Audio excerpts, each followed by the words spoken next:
Imagine knowing, months in advance, that someone is showing all the signs of becoming a mass shooter. Police know, the FBI knows, his own mother knows, and yet nothing stops him. This is the story of Brandon, an 18-year-old who slowly disconnected from reality, slipped through every safety net designed to stop people like him, and carried out one of the most preventable tragedies in recent history. And the most disturbing part? Almost every step of what he would do was visible before he ever did it. Stay with me, because this story isn't just about what happened, it's about how many chances there were to stop it. Brandon lived in Indianapolis with his mother. He had no friends, no job, no direction. He had dropped out of school and spent most of his time alone in his bedroom, and that bedroom told a story. Posters, toys, decorations, bedding, figures, all themed around one thing: My Little Pony. Now, liking a cartoon isn't a problem. People love what they love. But for Brandon, this wasn't fandom. It was escape. He wasn't just watching the show, he was emotionally living inside it. He spoke about one character, Applejack, as if she were real, as if she were his partner, as if she understood him better than any human ever could. And the deeper he went into this fantasy, the further he drifted from reality. In 2020, Brandon did something that terrified his mother. He bought a shotgun. Given his history: fights, violent outbursts, arrests, mental instability, this wasn't just concerning, it was alarming. When she confronted him and asked why he needed it, his answer chilled her. He said he planned to point it at police, so they would shoot him. He wanted to die by provoking officers. And when she reacted in panic, he struck her. That was the moment she realized this was bigger than a bad phase. She went to the police. Officers arrived at the house and spoke with Brandon. He was nervous, agitated. They asked about the shotgun. He said it was upstairs. But then he added something strange. He asked them to turn off his computer before going up there. That immediately raised suspicion. When an officer went upstairs, they saw what Brandon didn't want anyone to see. His screen was filled with extremist propaganda and hateful ideology forums. It wasn't illegal, but it painted a very troubling picture. Police seized the shotgun and took Brandon for a psychiatric evaluation. Surely, this would be the moment intervention happened. But it didn't. Within 2 hours, doctors released him. They determined he was not a threat. Local police were uneasy, so they contacted the FBI.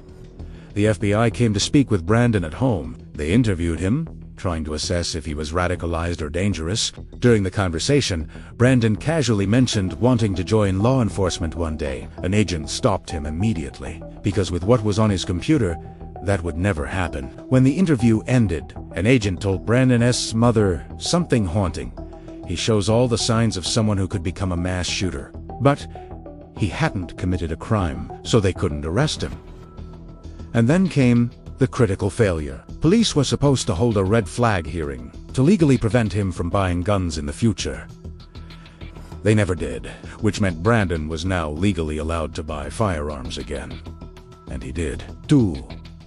Rifles. Brandon got a job at FedEx for a short time, but his mental health continued declining.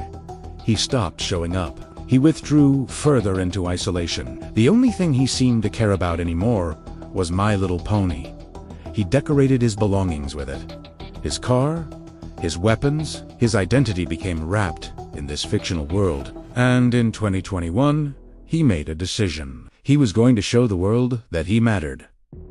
In the worst way possible. On the night he chose to act, Brandon told his mom he was going to bed. Instead, he packed his rifles. Before leaving, he made one final social media post.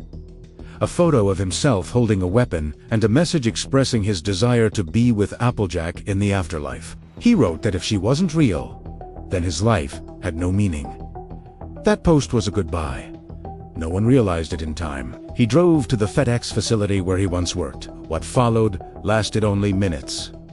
Panic, chaos, fear, people running, confusion, sirens approaching. He attempted to enter deeper into the building but was blocked by security gates a detail that likely saved many lives. Eventually, he returned inside and took his own life. By the time it was over, 8 people were dead, 7 more were injured, and families were destroyed forever. As investigators pieced together the timeline, one realization became painfully clear.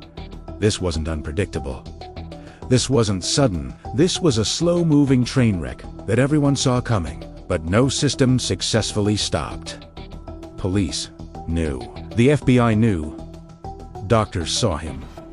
His mother begged for help, and yet every safeguard failed. How does someone get evaluated and released in 2 hours after saying they want police to shoot them? How does a red flag hearing never happen? How does someone openly displaying warning signs still legally purchase rifles? How many moments were there where this could have ended differently? This story isn't just about Brandon. It's about the gaps, the cracks, the failures in a system designed to prevent exactly this. The most haunting part of this story is not what Brandon did. It's how visible his path was. He didn't hide it. He showed it. He told people. He displayed it. And still, eat a pin. Because sometimes the scariest tragedies aren't the ones that come out of nowhere. They're the ones that everyone sees coming, and no one is able to stop.